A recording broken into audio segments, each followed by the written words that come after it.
หน่วยพรรคโครงการเงินเมืองนาไซทองจัดกล่องประชุมใหญ่สมาชิกพรรคครั้งที่10เลือกได้สหายพรคำวรรณราชเป็นเลขาหน่วยพรรคอีก1 สมัย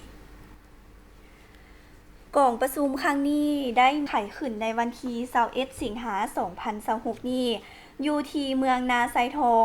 โดยการเข้าร่วมของสหายบุญซูพระวิเศษรองเลขาคณะบริหารงานพรรคประธานคณะกรรมการปกครองเมืองนาไซทอง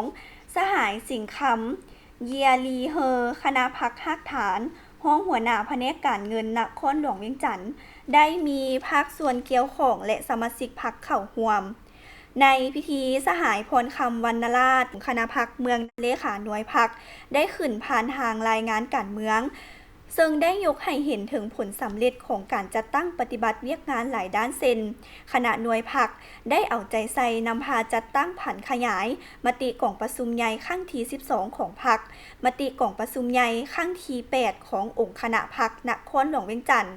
มติกล่องประชุมใหญ่ครั้งที่8ขององค์คณะพรรคเมืองนาไซทองและนิติกรรมต่างๆที่เกี่ยวข้องกับเวียกงานวีซ่าเฉพาะของตนได้นำพาปรับปรุงองค์การจัดตั้งพรรครัฐองค์การจัดตั้งมหาชนตามภาระบทบาทสิทธิและหน้าที่ของตนเพื่อรับประกันความเรียกร้องต้องการของหน้าที่การเมืองในระยะใหม่และเวียกงานรอบด้านของหน่วยพรรคที่ติดพันกับการประเมินพนักงานขบวนการแข่งขันรักษาและพัฒนาถือเอาการก่อสร้างหน่วยพรรคปลอดใสเข้มแข็งนักแน่นเป็นไม้ลาวัดแท้คุณภาพของสมาชิกพรรคพนักงานนำพาปรับปรุงก่อสร้างและขยายสมาชิกพรรคสมัยสำโรงได้2 สหาย